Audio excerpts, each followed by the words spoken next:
viewers, I am Tanvi. Welcome to Sterling Academy. So, हम लोगों ने क्लास 9 का इकोनॉमिक्स का chapter the story of village Palanpur discuss किया था, जिसमें हम लोगों ने इंट्रोडक्शन लेवल डिस्कस किया था। हम लोगों ने इंट्रोडक्शन टू विलेज पालनपुर, हम लोगों ने ये जाना था कि कैसे जो पालनपुर विलेज में किस तरीके के लोग रहते हैं। अपर फैमिलीज रहती हैं, अपर क्लास फैमिलीज रहती हैं और दलित भी रहते हैं, और किस तरीके से उन्हें उनके घर उन्हें प्रोवाइड किए हुए हैं।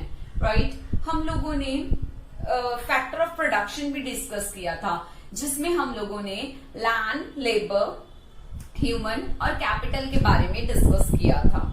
आज हम लोग क्या डिस्कस करेंगे? आज का हमारा टॉपिक है farming in Palanpur. Right, farming in Palanpur हम लोग डिस्कस करते हैं। देखिए, इसमें हम लोग बहुत सारी चीजें डिस्कस करेंगे इस लेक्चर के अंदर। देखिए, land is fixed. Farming in Palanpur में फर्स्ट पॉइंट आता है लैंड इज फिक्स्ड। लैंड के बारे में आप सब जानते ही हैं। लैंड जो हमारे लिए बहुत इंपॉर्टेंट रोल प्ले करती है। Right, land is fixed. Second, is there a way one can grow more from the same land. एक ही लैंड पर क्या ऐसा कोई चीज है, कोई ऐसा रास्ता है जहां हम एक से ज्यादा क्रॉप ग्रो कर सकते हैं सेम लैंड पर? Third, will the land sustain. क्या लैंड सस्टेन होगी? Next, how is land distributed between the farmers of Palanpur. Palanpur के जो फार्मर्स हैं उनके बीच में जो लैंड है उसकी डिस्ट्रीब्यूशन किस तरीके से की गई है। Next point, who will provide the labour. हमें लेबर, जो पालनपुर के लोग हैं वहां पर, पालनपुर की जो लैंड है वहां पर जो लेबर है वो कौन प्रोवाइड करेगा। Next, the capital needed in farming. Farming के अंदर जो कैपिटल की जरूरत होती है, पैसे की जरूरत होती है, वो कैसे प्रोवाइड होंगे। And the last, sale of surplus farm products. जो फार्म प्रोडक्ट से जो सरप्लस निकले हैं, जो प्रोडक्ट सरप्लस हैं, जो एक्स्ट्रा प्रोडक्ट्स हैं, उनकी किस तरीके से सेल किया जाए, या सेल होता है तो कहाँ सेल होता है, कितना सेल होता है, क्या है। इतने सारे क्वेश्चंस हमारे हैं जो हमें डिस्कस करने हैं। राइट, ये जो सारे क्वेश्चंस हमें, इनका आंसर जो है हमें इस टॉपिक में मिलेगा। ये जो आज का हमारा लेक्चर है, इस लेक्चर में हमें इन सभी के आंसर्स मिलेंगे। देखिए कैसे। पहले हम बात करते हैं फार्मिंग इन पालनपुर में। पहले जो पॉइंट्स है हम लोग ये डिस्कस करते हैं। Farming is the main production activity in Palanpur. Palanpur की जो मेन एक्टिविटी है वो क्या है? फार्मिंग। फार्मिंग ही उसकी मेन एक्टिविटी है। 75% of the people who are working are dependent on farming. 75% जो पीपल हैं, जो 75% लोग हैं, वो फार्मिंग एक्टिविटी पे ही डिपेंड हैं। Their livelihood, they could be farmers और फार्म लेबर। ये क्यों, कौन हो सकते हैं? ये फार्म लेबरर भी हो सकते हैं, और ये हमारे जो फार्मर्स हैं वो भी हो सकते हैं। राइट, दैट मीन्स मेरा ये कहने का मतलब है, जो पालनपुर विलेज है उसके 75% जो पॉपुलेशन है, जो 75% लोग हैं, वो फार्मिंग एक्टिविटीज में एंगेज्ड है। उसमें फार्मर्स भी हैं और फार्म लेबरर भी है। राइट, फार्मर्स जो खुद क्रॉप्स ग्रो कर रहे हैं, और फार्म लेबरर जो फार्मर्स हैं वो लेबर को भी हायर कर रही है। जिनके पास जमीन ज्यादा है वो अपने क्रॉप्स ग्रो करने के लिए लेबर को भी हायर करती है। तो दोनों तरीके के लोग इसमें रहते हैं। इसी रीजन से फार्मिंग इन पालनपुर हम लोगों को जानना बहुत जरूरी है। आइए आगे डिस्कस करते हैं। देखिए point, since 1960 in Palampur there has been no expansion in land area under cultivation। यहाँ पर 1960 से जो पालमपुर में कोई भी जो लैंड है उसकी कंसोलिडेशंस नहीं हुई है, उसको एक्सपैंड नहीं किया जा सका है। कल्टीवेशन के लिए फार्मिंग करने के लिए कोई भी लैंड को एक्सपेंडिशन नहीं किया जा सका है। Next point, some of the waste land in the village had been converted to cultivable land. और कुछ जो वेस्ट लैंड है, विलेज में जो वेस्ट लैंड है उसको कन्वर्ट किया गया है कल्टीवेबल लैंड में। कल्टीवेबल लैंड में उसे कन्वर्ट किया गया है। Farming area can't be increased, और जो फार्मिंग एरिया है वो इंक्रीज नहीं हुआ है, फार्मिंग एरिया को इंक्रीज नहीं किया जा सका है। बट अब क्वेश्चन ये राइज होता है कि अगर लैंड को एक्सपैंड किया नहीं जा सकता और ना ही जो फार्मिंग एरिया है उसको एक्सपैंड किया जा सकता है, तो पालमपुर विलेज की 75% जो पॉपुलेशन है वो किस तरीके से सरवाइव करती है? अगर हम लैंड को एक्सपैंड नहीं कर रहे, जो हमारी कल्टीवेबल जो लैंड है उसको हम एक्सपैंड नहीं कर रहे, हम लोग जो फार्मिंग एरिया है उसको इंक्रीज नहीं कर रहे, तो जो 75% जो पॉपुलेशन है वो किस तरीके से सरवाइव कर रही है, राइट? तो ये क्वेश्चन हमारा मेन राइज होता है। देखिए, अगर जो लैंड है उसको हम एक्सपैंड नहीं कर सकते, अपने फार्मिंग एरिया को इंक्रीज नहीं कर सकते, तो हमारे पास कुछ स्टेप्स हैं। देखिए, there is no need to increase the farming area. Farming area को इंक्रीज करने की जरूरत नहीं है। ऑन द सेम लैंड पर new farming methods can help us in the expanding crop production. हम लोग सेम लैंड पर अपनी न्यू फार्मिंग मेथड्स को यूज करके क्रॉप की प्रोडक्शन कर सकते हैं। ये 3 मेथड्स कौन से हैं? यही जो 3 मेथड्स हैं, इनको जो पालमपुर विलेज के लोग हैं वो एक्सेप्ट करते हैं, वो लोग इसी को अपनाते हैं। 3 कौन से हमारे ये मेथड हैं, 3 कौन सी टेक्निक है हमारे? देखिए, first multiple cropping first, second farming, modern farming methods, and third modern farming techniques, right? Modern farming machines। ये हमारे 3 मेथड हैं। कौन से मैंने आपको बताए? Multiple cropping, modern farming methods और मॉडर्न फार्मिंग मशीन्स, राइट? इन्हीं 3 टेक्निक्स को हम यूज करके सेम लैंड पर हम लोग अपनी जो क्रॉप प्रोडक्शन है उसको रेज कर सकते हैं, उनको इंक्रीज कर सकते हैं। इनके बारे में अब डेप्थ में पढ़ते हैं हम लोग। सबसे पहले बात करते हैं मल्टीपल क्रॉपिंग। सबसे पहले बात आती है मल्टीपल क्रॉपिंग की। मल्टीपल क्रॉपिंग क्या होती है? To grow more than 1 crop on a piece of land during the year. एक ही साल में एक ही लैंड पर, अ पीस ऑफ लैंड, एक ही लैंड पर एक से ज्यादा क्रॉप उगाने को ऑल्टरनेटली, ठीक है, एक से ज्यादा क्रॉप ग्रो करने को हम क्या बोलते हैं? मल्टीपल क्रॉपिंग बोलते हैं। एक ही साल में एक से ज्यादा क्रॉप्स को ग्रो करना एक ही लैंड के ऊपर, that is called multiple cropping. देखिए कैसे, during the rainy season kharif farmers grow jowar and bajra.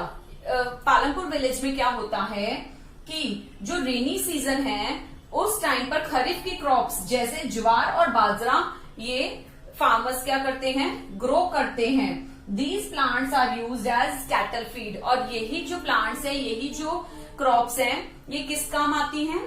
Cattle feed करने के, पशुओं को खाना खिलाने के भी काम आती हैं। नेक्स्ट टाइम पीरियड क्या आता है? अक्टूबर से दिसंबर का टाइम पीरियड। जो अक्टूबर से दिसंबर तक का टाइम पीरियड है, उस टाइम पीरियड में फार्मर्स कल्टीवेट करते हैं पोटैटो को, राइट? नेक्स्ट देखिए, इन विंटर सीजन, पहले हमने बात की थी रेनी सीजन की, जहां पे खरीफ की क्रॉप्स ग्रो की जाती हैं। फिर हमने बात की अक्टूबर से दिसंबर टाइम पीरियड की, जहां फार्मर्स पोटैटो की कल्टीवेशन करते हैं। थर्ड बात आती है विंटर की। विंटर सीजन में रबी की क्रॉप्स ग्रो की जाती हैं। वीट आर सोन, वीट जो है वो उगाया जाता है। From wheat produce farmers keep enough wheat for the family's consumption and sell the surplus wheat at the market at Raiganj. क्या करते हैं, जो वीट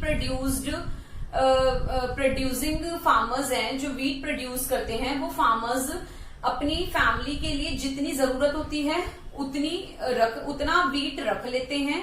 और उसके बाद वो क्या करते हैं, जो सरप्लस वीट होता है, जो एक्सेस वीट होता है, वो क्या करते हैं, रायगंज की मार्केट में जाकर सेल कर देते हैं। Sometimes a part of land area is also grow to sugar cane. कभी कभी क्या होता है कि कुछ एरिया में, लैंड के कुछ एरिया में शुगर केन भी ग्रो किया जाता है, which is harvested once every year, और जो एक साल में एक बार ही हार्वेस्ट किया जाता है। क्योंकि शुगर केन के लिए थोड़ा टाइम पीरियड ज्यादा चाहिए होता है। दैट्स द रीजन कि जो कुछ लैंड पर शुगर केन ग्रो किया जाता है और साल में एक बार हार्वेस्ट कर दिया जाता है।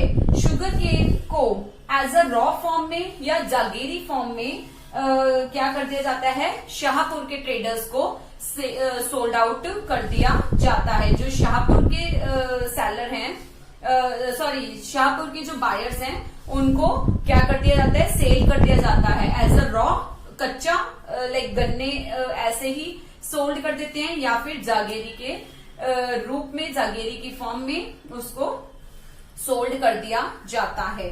अब क्वेश्चन ये राइज होता है कि इतनी क्रॉप प्रोडक्शन है, इतनी क्रॉप प्रोडक्शन के बाद भी फार्मर्स पैसे कैसे कमाते हैं?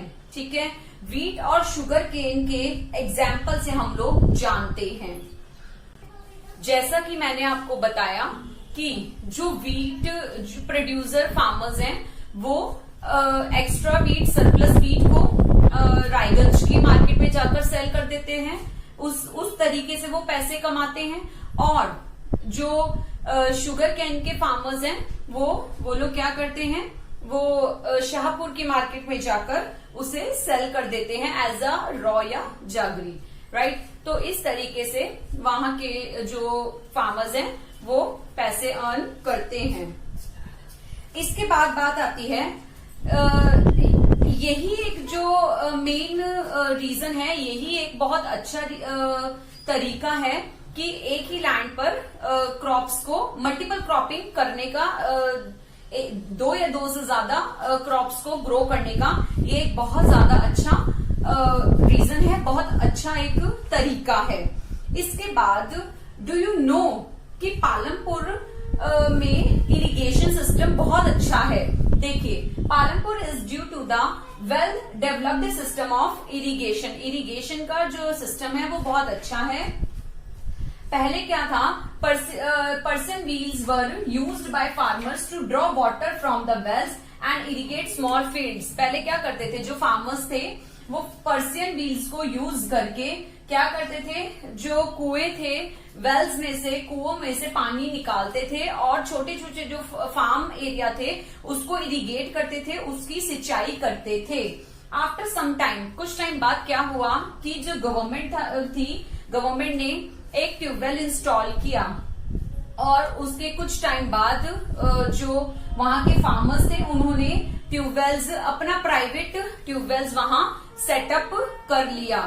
पहले इरिगेशन सिस्टम अच्छा था कि कुओं में से पानी निकाल के और छोटे छोटे फार्म एरिया में वो सिंचाई करते थे, इरिगेट करते थे। बट उसके बाद गवर्नमेंट ने क्या किया कि अपना एक ट्यूबवेल एस्टेब्लिश किया और उसके थोड़े टाइम बाद ही जैसे जैसे डेवलपमेंट होती गई, उसके बाद वहां के फार्मर्स ने, उन्होंने अपना प्राइवेट जो ट्यूबवेल था वो भी एस्टेब्लिश कर लिया, राइट। यहां तक ये बात होती है। इसी से जो इसी इरिगेशन सिस्टम से और मल्टीपल क्रॉपिंग जो था उनके लिए करना बहुत इजी हो गया। इसी इरिगेशन सिस्टम से जो मल्टीपल क्रॉपिंग करना था, जो एक सिस्टम बिठाना था वो बहुत उनके लिए, वहां के पालमपुर विलेज के फार्मर्स के लिए इजी हो गया। अब इसके बाद बात करते हैं मॉडर्न फार्मिंग मेथड्स की। अब बात आती है मॉडर्न फार्मिंग मेथड्स की। देखिए मॉडर्न फार्मिंग मेथड्स में क्या यूज किया जाता है। We have considered modern farming methods में हम लोग क्या कंसीडर करते हैं, HYV seeds, high yielding variety seeds, chemical fertilisers and chemical pesticides, इनको हम कंसीडर करते हैं। Second point yield. यील्ड क्या होता है, yield is measured as crop produced on a given piece of land during a single season. एक ही season में जो हम लैंड गिवन है उसके ऊपर क्रॉप्स की प्रोडक्शन होना, किस रफ्तार से हो रही है और कितनी प्रोडक्शन हो रही है क्रॉप्स की, that is called yield. Next point, till the mid 1960s the seeds used in cultivation were traditional ones with relatively low yields.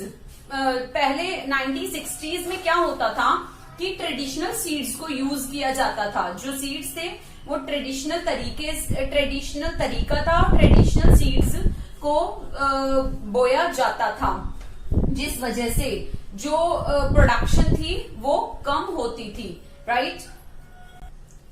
जो ट्रेडिशनल सीड्स हैं, ट्रेडिशनल सीड्स का यूज करते थे फार्मर्स। ट्रेडिशनल सीड्स को less irrigation की जरूरत होती है, traditional seeds needed less irrigation.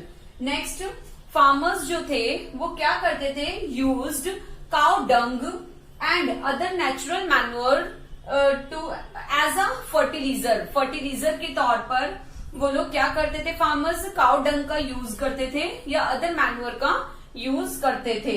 But जब से ग्रीन रेवोल्यूशन आया, the green revolution introduce the Indian farmers to cultivate of wheat and rice using HYV seeds. और फार्मर्स क्या करने लग गए, व्हीट और राइस की कल्टीवेशन के लिए HYV सीड्स का यूज करने लग गए। पर कब से, जब ग्रीन रेवोल्यूशन आया, right, green revolution for grain. ये आप लोगों ने सबने ये पढ़ रखा होगा, ग्रीन रेवोल्यूशन फॉर ग्रेन्स। तो ग्रेन्स के लिए, व्हीट और राइस के लिए बहुत ही बढ़िया ये ग्रीन रेवोल्यूशन आया था, जहां फार्मर्स व्हीट और राइस की क्रॉपिंग के लिए क्या यूज करने लग गए थे, HYV सीड्स को यूज करने लग गए। देखिए HYV seeds produce greater amount of grain on a single plant. जो ट्रेडिशनल सीड्स थे उसके कंपैरिजन में जो HYV सीड्स थे उनकी वजह से जो क्रॉप्स की, ग्रेन्स की प्रोडक्शन है वो ज्यादा रही है, राइट। फार्मर्स ऑफ पंजाब, सबसे पहले मैंने आपको बताया ग्रीन रेवोल्यूशन कहाँ आया था, सबसे पहले ये पंजाब हरियाणा में आया था। So farmers of Punjab, Haryana and western UP were the first try out the modern farming methods in India. सबसे पहले इंडिया के अंदर जो मॉडर्न फार्मिंग मेथड्स है वो पंजाब, हरियाणा और वेस्टर्न यूपी के एरिया में यूज किए गए थे। जो मेथड्स थे वो यहीं अपनाए गए थे। अब हम इसको कैसे रिलेट करते हैं, यहां तक तो हमने बात की कि हरियाणा, पंजाब और वेस्टर्न यूपी में आए थे जो ग्रीन रेवोल्यूशन था, राइट। हम देखते हैं कि पालमपुर विलेज में कैसे फार्मिंग होती है, क्या इन मॉडर्न टेक्निक्स को अपनाया जाता है। जो पालमपुर विलेज है, पालमपुर विलेज के अंदर किस तरीके से जो मॉडर्न फार्मिंग मेथड्स हैं वो यूज किए जाते हैं, ये देखते हैं। In Palampur the yield of wheat grown from the traditional varieties was 1300 kg per hectare. जब वो ट्रेडिशनल मेथड यूज करते थे, ट्रेडिशनल सीड्स को ग्रोन करते थे, ट्रेडिशनल सीड्स को बोते थे, तब 1300 kg पर हेक्टेयर उन्हें प्रोडक्शन होती थी, right. But with the HYV seeds, जब उन्होंने HYV सीड्स को अपनाना शुरू किया, the yield went up to 3200 kg per hectare. यहां से आपको देखने को मिल रहा है कि 1300 तो ट्रेडिशनल सीड्स को केजी पर हेक्टेयर उन्हें मिल रहा था, बट जब HYV सीड्स उन्होंने यूज करना शुरू किया तब उनको 3200 पर केजी पर हेक्टेयर उन्हें मिलना शुरू हो गया।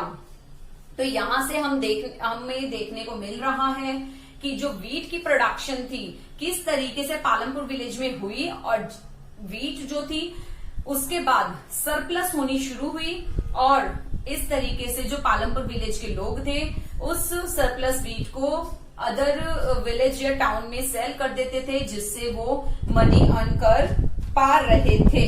राइट, अभी तक हमने बात की थी सेकंड टॉपिक जो हमने मेथड्स पढ़े थे, मॉडर्न मेथड्स जो पढ़े थे, मॉडर्न फार्मिंग मेथड्स पढ़े थे। अब डिफरेंस भी क्रिएट कर सकते हैं जो ट्रेडिशनल सीड्स है और ट्रेडिशनल सीड्स में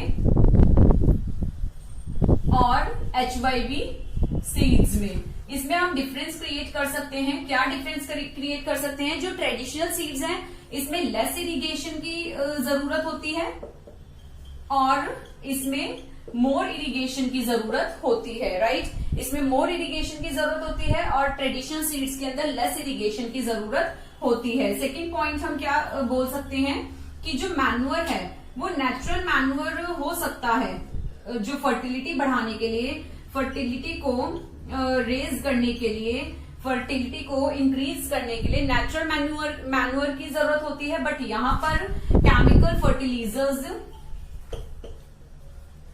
केमिकल फर्टिलाइजर्स और पेस्टिसाइड्स की रिक्वायरमेंट हमें होती है। तो इस तरीके से हमने अभी इस टॉपिक में जो ट्रेडिशनल सीड्स थे और जो HYV सीड्स था इसका भी डिफरेंस कर लिया। इसके बाद हम चलते हैं मॉडर्न फार्मिंग मशीन्स पर। अब चलते हैं मॉडर्न फार्मिंग मशीन्स पर। With the help of modern farming machines like tractor and threshers expand crop production, इनकी हेल्प से जो हमारी प्रोडक्शन थी क्रॉप्स की वो बढ़ गई। पहले तो हाथों से काम होता था, हार्वेस्ट की जाती थी, या बहुत सारी ऐसी एक्टिविटी थी जो इसमें एग्रीकल्चर एक्टिविटीज में हाथों से की जाती थी। बट जब से मशीन्स आई हैं, मशीनों की हेल्प से, थ्रेशर्स से और ट्रैक्टर से, बहुत सारी ऐसी मशीन्स हैं जिनके मैंने नाम यहाँ नहीं लिखे हैं, तो उनकी हेल्प से भी आज जो प्रोडक्शन है वो बढ़ गई है, वो इंक्रीज हो गई है। राइट, तो हम लोगों ने आज क्या देखा? 3 पॉइंट्स पढ़े। मल्टीपल क्रॉपिंग, एक ही लैंड पर एक से ज्यादा क्रॉपिंग करना एक ही टाइम पीरियड में। मॉडर्न फार्मिंग मेथड्स, अपने मेथड्स जो थे हम लोगों ने चेंज किए। और थर्ड था मॉडर्न फार्मिंग मशीन्स। इन तीनों की हेल्प से हमने देखा कि पालमपुर विलेज की जो फार्मिंग थी वो चेंज हुई और वो वहां की प्रोडक्शन थी वो इंक्रीज हुई। 2 बात और डिस्कस करनी है मुझे। जैसे कि हम लोगों ने मल्टीपल क्रॉपिंग में क्या पढ़ा था, लैंड बहुत ज्यादा इंपॉर्टेंट है। लैंड हमारे पास है तभी हम मल्टीपल क्रॉपिंग हमारे लिए पॉसिबल है। लैंड जब हम मेजर करते हैं, स्टैंडर्ड यूनिट मेजर करने के लिए लैंड को, जब हम लैंड की मेजरिंग करेंगे तो स्टैंडर्ड यूनिट क्या होगा हमारे लिए? हेक्टेयर। बट विलेजेस के अंदर इसे बीघा या किसमें, ग्वेंटाज में इसको मेजर किया जाता है। बीघा और ग्वेंटाज में इसे मेजर करते हैं। Right, 1 hectare is equal to the area of a square with 1 side measuring 100 metres. इसे हम इसी तरीके से मेजर करते हैं। और सेकंड थिंग जो हमने पढ़ी थी कि इरिगेशन सिस्टम की, हम जो इंडिया के सारे विलेजेस ऐसे नहीं हैं, इंडिया के जितने भी विलेजेस हैं वो सभी विलेजेस ऐसे नहीं हैं जहां पर इरिगेशन, ज्यादा इरिगेशन की जरूरत पड़ती है। जैसा कि अगर हम साउथ में जाएंगे, डेक्कन प्लेटो जो है वहां पर इरिगेशन की कम जरूरत, लेस इरिगेशन होता है, वहां पर इरिगेशन की जरूरत नहीं होती क्योंकि वहां पर रेनफॉल ज्यादा हो जाती है। ये भी तो पॉसिबल है कि रेनफॉल जहां पर रेनफॉल नहीं होती वहां पर इरिगेशन की जरूरत होती है, आर्टिफिशियल इरिगेशन की जरूरत होती है। बट जहां रेनफॉल है वहां पर इरिगेशन इतनी ज्यादा, इतने टाइम पीरियड के लिए हमें जरूरत नहीं पड़ती। सो आज हम लोगों ने फार्मिंग इन पालमपुर के अंदर ये जो टॉपिक्स पढ़े, ये हमारे कुछ टॉपिक्स देखिए कवर होते हैं। देखिए लैंड इज फिक्स्ड, लैंड का मैंने आपको टॉपिक बताया, जो ये पॉइंट मेरा इन 3 पॉइंट्स में कवर होता है। Is there a way one can grow more from same land पर मल्टीपल क्रॉपिंग का पॉइंट यहाँ कवर होता है हमारा। विल द लैंड सस्टेन, क्या लैंड सस्टेन रहती है हमारी। How is land distributed between, ये हमारा जो पॉइंट है ये हम आगे नेक्स्ट टॉपिक में पढ़ेंगे, राइट। तो हमारे 3 पॉइंट जो है यहाँ तक, सेकेंड पॉइंट तक जो है हमारे यहाँ तक कवर होते हैं। सो नेक्स्ट लेक्चर को देखने के लिए आप मेरे चैनल पर जाइए, सब्सक्राइब करिए, लाइक करिए अगर आपको अच्छा लगता है तो, और प्लीज इसे अपने फ्रेंड्स के साथ शेयर भी करिए। सो व्यूअर्स, आज के लिए इतना ही। मेरे चैनल को लाइक करें, शेयर करें, सब्सक्राइब करें। Thank you.